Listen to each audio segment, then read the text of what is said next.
Romelu Lukaku has shamed skeptics and racists. The Belgian has endured criticism and abuse, some of it owing to his skin color, but he has risen above it to become one of the world's best strikers and a valued voice in the fight against racism. The surrealist artist, René Magritte, was not a patriot. "I despise my own past and that of others," he wrote of his native Belgium. Magritte's paintings were often witty and thought-provoking.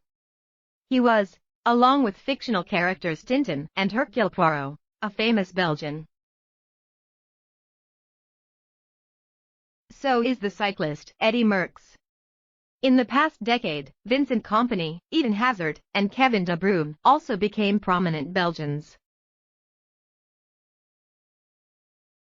They played their way into the global conscience with their fine skills and unique interpretations of the game. This season, Romelu Lukaku exploded to become a star in his own right.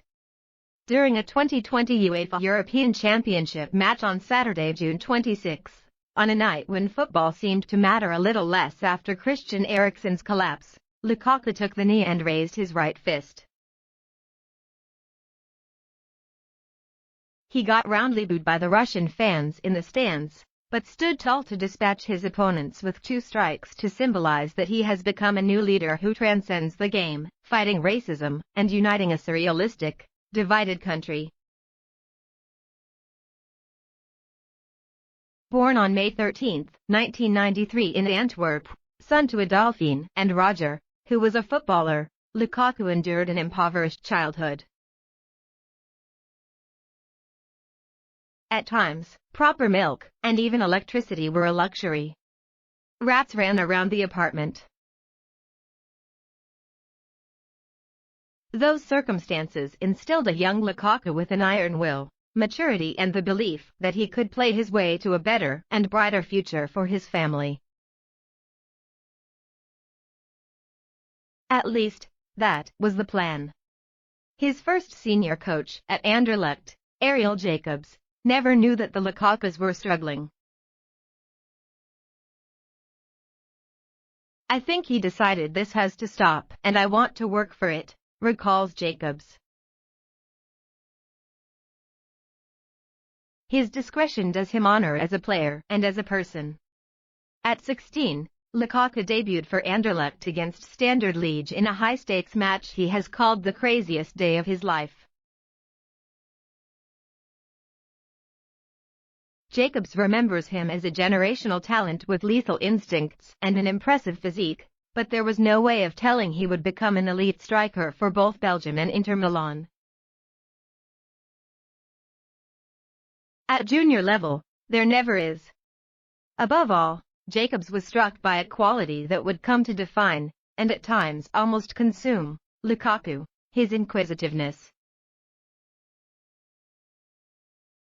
Lukaku has always craved to improve and polish his game. He is a perfectionist and wants to learn from everyone, explains Jacobs. That eased his integration into the senior team. That quality is almost primordial for his talent to score goals. His mindset was almost perfect. Childhood dream come true. In 2011, Lukaku moved to Chelsea, the club he dreamt of playing for as a child. Jacobs warned him that a football career is full of vicissitudes. The teenager, however, dismissed the prospect of spending time on the bench in London. Lukaku told me, "No, I am not going to be benched. That's impossible. That won't happen," recalls Jacobs. But it did. Predictably, the youngster dropped in the pecking order behind Didier Drogba, Fernando Torres, Salomon Kalou, and Daniel Sturridge in the star-studded squad. That was the first flashpoint, says Jacobs. From the glamour and glitz and Roman Abramovich's billions at Stamford Bridge, Lukaku moved to West Bromwich Albion. He was prepared to move to a smaller club to relaunch his career. Everton was again a step up before his transfer to Manchester United. All of those experiences contributed to his development. At Old Trafford, the Belgian was perceived as a flat-track bully and an incomplete striker. He stood accused of a heavy first touch, poor positioning and, at times, a profligacy in front of goal. As a result, he never looked convincing in his position and drew excessive criticism. He moved away from England to Inter Milan in 2019.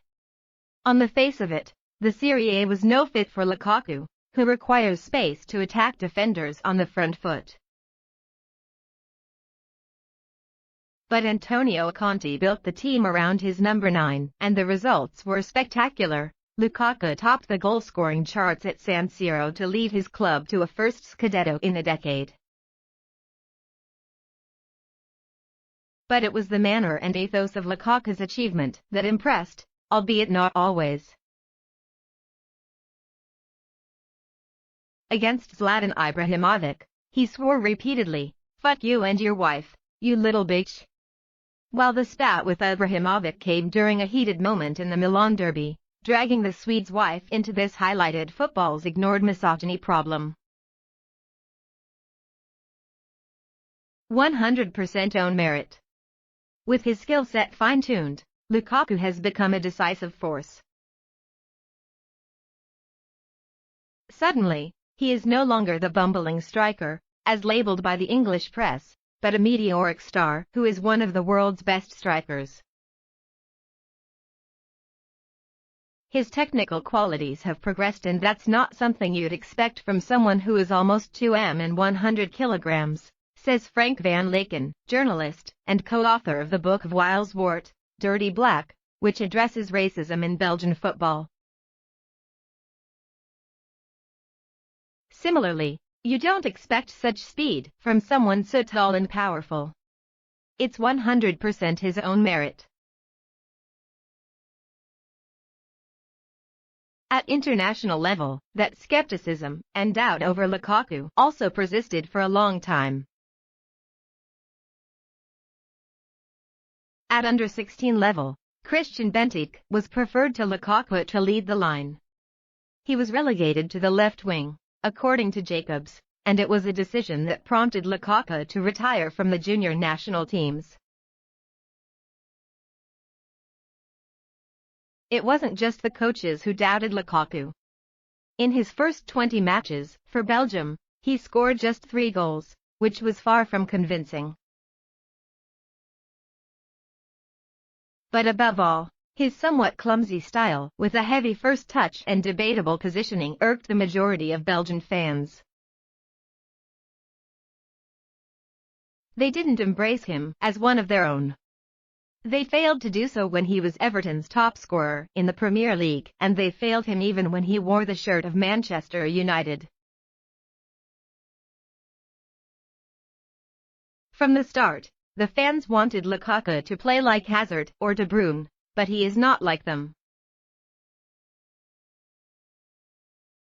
He doesn't claim that either, says Jacobs. Struggle against embedded attitudes. But Van Laken is convinced that the Belgian public's disapproval of Lukaku was partially steeped in more sinister motives. People with different ancestry or a different color of skin have a tougher time getting accepted in Belgium, he says. They have to be so superb that people can't ignore them, like Kompany. Today, Kompany is hardly seen as someone black, but mostly as someone who excelled at the game and is now building his coaching career. In the past, Kompany, alongside musician Stromae, were a symbol for Belgitude. They embodied a new generation of Belgians of mixed origin who transcended the division between the Flemish and Francophones and were supposed to help eliminate prejudices regarding integration and multiculturalism. But Kompany, and now Lukaku, can't change the behavior of the electorate. They bring a feel-good factor to the Belgian fans, 90-minute patriots, but below the surface racism simmers everywhere in society. In 2014, the right-wing New Flemish Alliance won 33% of the vote. Polls suggest it will lose ground this year, with the far-right party Vlaams Belang winning as much as a quarter of the vote. Lukaku is Kompany's heir. He is incontornable, no one can touch him. His stardom has allowed him to be more outspoken and expressive and become a leader alongside De Bruyne and others in the national team, which has been taking the knee ever since the Nations League match against Denmark last September. It has to do with Lukaku's presence, who morally compels the team a bit to take the knee, says Van Laken. He doesn't shy away from the racism debate. To the contrary, he takes it on.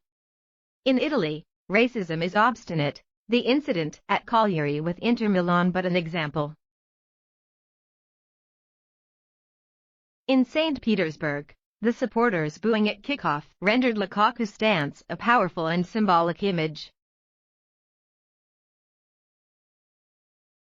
Lukaku kneeled for the values he believes in and wants to defend, unlike many others in football, and that courage and persistence against all the odds have been surreal.